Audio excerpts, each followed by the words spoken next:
सभी दोस्तों को बकवास फिज़िक्स चैनल पर एक बार फिर मेरा नमस्कार। पिछले वीडियोस में आप लोगों ने स्टेबिलिटी और इनर्शिया के बारे में मुझसे सुना। आज का मुद्दा पूरी तरह से उसी टॉपिक को आगे कंटिन्यू करने का है, जिसमें मेरी चर्चा बैलेंसिंग कंडीशन और साथ में एक्शन रिएक्शन फोर्स के ऊपर रहने वाली है। जब भी हम एक्शन रिएक्शन फोर्स की बात करते हैं और बैलेंसिंग कंडीशन की बात करते हैं, तो दोस्तों ये बात गौर से सुनिएगा कि बैलेंसिंग कंडीशन जब भी बनती है वो एक्शन रिएक्शन फोर्स के ऊपर बेस्ड ही होती है। अगर एक्शन रिएक्शन फोर्स नहीं होगा तो बैलेंसिंग कंडीशन भी एग्जिस्ट होने वाली नहीं है। आप कहोगे सर बार बार आप एक्शन रिएक्शन फोर्स की बात कर रहे हो, इस एक्शन रिएक्शन फोर्स का मतलब क्या होता है? तो दोस्तों आप सब लोग फैमिलियर है न्यूटन्स के थर्ड लॉ ऑफ मोशन से, जिसमें कहा जाता है for every action there is equal and opposite reaction. तो मैं उसी एग्जाम्पल को लेकर अपने कुछ डेमोन्स्ट्रेशन के माध्यम से आज का टॉपिक आप लोगों को क्लियर कर दूंगा। दोस्तों इस एक्शन रिएक्शन की कंडीशन को समझने के लिए मैं आप लोगों का ध्यान अपने एक एग्जाम्पल की तरफ ले जाना चाहता हूँ। मैं कैमरामैन से कहना चाहूँगा कि वो फोकसिंग थोड़ा सा नीचे की तरफ लेकर जाए। आप लोग देख रहे होंगे दोस्तों, आपको एक चेयर मेरे साथ नज़र आ रही है। अगर ये चेयर पे आपका ध्यान जा रहा है तो आप पूरा फोकस कीजिए मेरे बैठने के तरीके के ऊपर।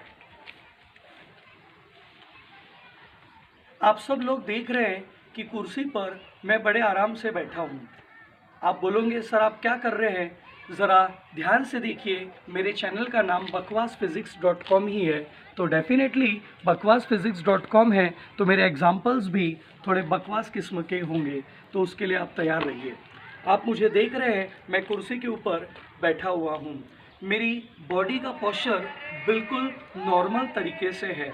अभी मेरे पैरों की पोजीशन आप देख रहे हैं जिस तरीके से है, इस पोजीशन पे रखने के बाद अब अगर मुझे कोई उठने के लिए कहेगा, मेरे हाथ दोनों इस तरीके से फ्री है, मैं बड़े आसानी से उठ पा रहा हूँ। आप लोग सोच रहे होंगे सर ये एग्जाम्पल दे रहे हो, क्या कर रहे हो? ये तो बहुत सिंपल सी बात है, कोई भी उठ सकता है। दोस्तों आप मेरे इस वीडियो को लगातार देखते रहिए, लाइक करते रहिए, सब्सक्राइब करते रहिए, शेयर करते रहिए और लगातार मेरे वीडियोस की हर एग्जाम्पल की लिंक के साथ जुड़े रहिए। मैं अपने एग्जाम्पल को आगे बढ़ा रहा हूँ। आप अब देख रहे होंगे कि मैं अपने पैरों की पोजीशन को पीछे से धीरे धीरे आगे की तरफ लेकर जा रहा हूँ। आगे आगे ले जाने के बाद मैंने अपने पैरों के पंजों को ऐसी पोजीशन पर ले जाकर सेट कर दिया है कि जिसके बाद अब अगर मैं अपने हाथों के दम पर मतलब अपने बॉडी को ही मूवमेंट कराना चाहता हूँ तो ये पॉसिबल नहीं होगा, ऐसा संभव नहीं होगा। आप कह रहे होंगे सर आप मजाक कर रहे हैं। आप ये ट्रिक बड़े आराम से घर पर इस्तेमाल करके ज़रूर देखिएगा। मैं एक्शन रिएक्शन फोर्स का मतलब आपको समझा रहा हूँ, मैं बैलेंसिंग कंडीशन का मतलब आप लोगों को समझाने की कोशिश कर रहा हूँ।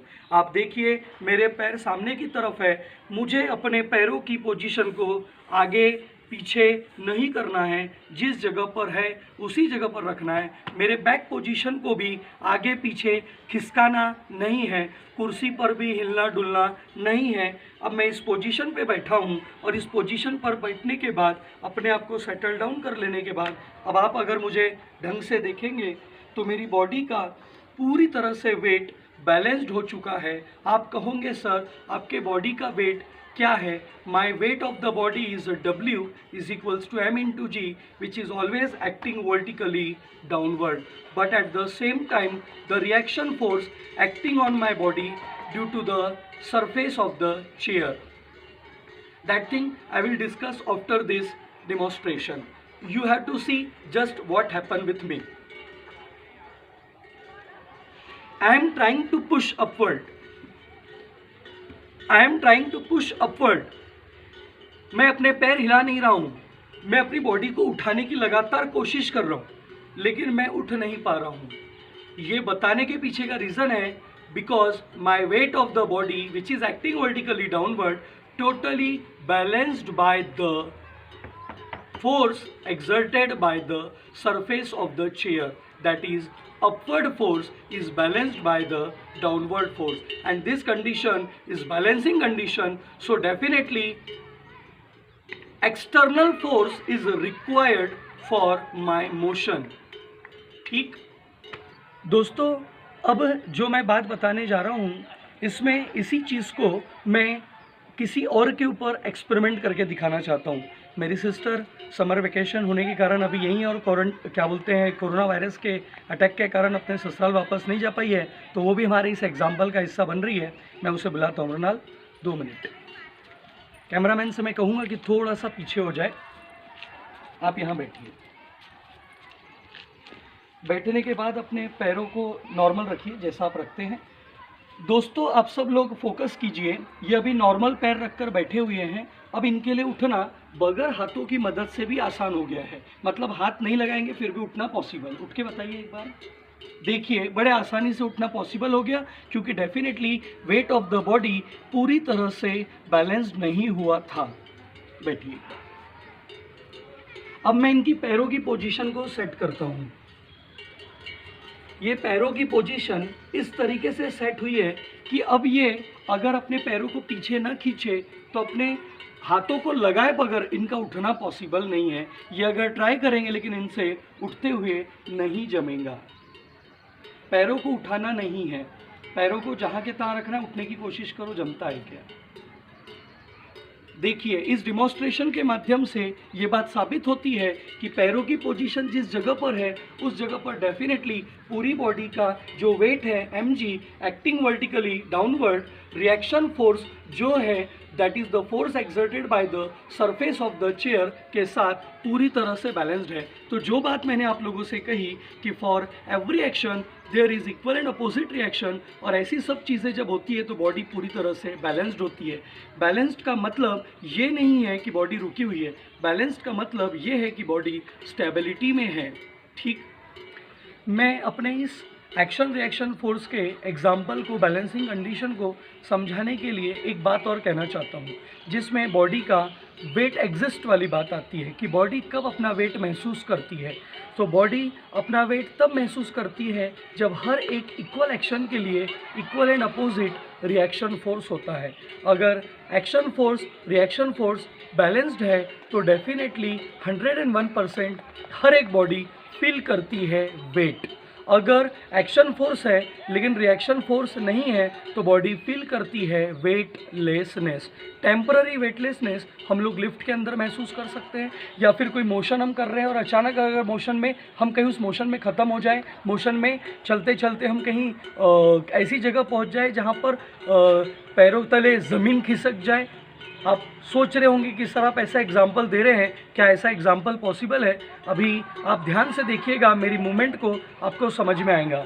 अगर मैं आपसे कहूँ कि ये गच्ची है जहाँ पर मैं खड़ा हूँ और थोड़ा आगे जाने के बाद यहाँ कहीं तो भी गच्ची ख़त्म होने वाली है, तो जहाँ तक मैं चलते रहूँगा वहाँ तक हर एक्शन के लिए रिएक्शन फोर्स आपको दिखाई देगा। लेकिन एक जगह ऐसी आएंगी जहाँ मेरा एक्शन फोर्स तो रहेगा लेकिन equal and opposite reaction force नहीं रहेगा, और जहाँ ऐसा होगा कि एक्शन फोर्स के लिए रिएक्शन फोर्स नहीं होगा, so body will feel weightlessness. और ऐसा तब महसूस होगा जब बॉडी, अगर मैं अपना एग्जाम्पल दूँ कि मैं गच्ची पर चल रहा हूँ, तो देखिए ध्यान से, मैं गच्ची पर चल रहा हूँ, एक्शन फोर्स मुझे मिला रिएक्शन फोर्स, फिर एक्शन फोर्स मुझे मिला रिएक्शन फोर्स, फिर एक्शन फोर्स मुझे मिला रिएक्शन फोर्स, फिर एक्शन फोर्स मुझे मिला रिएक्शन फोर्स। यहाँ गच्ची अभी तक है लेकिन इसके आगे गच्ची खत्म हो गई है, तो अब एक्शन फोर्स ही आएगा, रिएक्शन फोर्स मौजूद नहीं रहेगा। इसका मतलब मैं गच्ची से नीचे गिरते हुए जाऊंगा हाँ चिल्लाते हुए, तो क्योंकि मेरा एक्शन फोर्स ही है,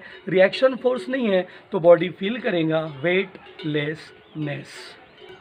इस एग्जाम्पल के माध्यम से, इस डेमोन्स्ट्रेशन के माध्यम से मुझे लगता है आपको ये बात तो समझ में आ गई कि नो डाउट न्यूटन का थर्ड लॉ ऑफ मोशन है, for every action there is equal and opposite reaction, लेकिन ये बैलेंसिंग कंडीशन को बताने में बहुत मदद करता है, क्योंकि अगर एक्शन फोर्स है और equal and opposite reaction force है तो ही बॉडी बैलेंस्ड होती है। बॉडी बैलेंस्ड है तो बॉडी स्टेबल कहलाती है। और उस सिचुएशन में दो बातें आपके सामने आपको ध्यान रखना है, या तो बॉडी पूरी तरह से रुकी हुई होती है या तो बॉडी यूनिफॉर्म स्टेट में अपना मोशन लगातार करती हुई रहती है अगर बॉडी बैलेंस्ड है तो।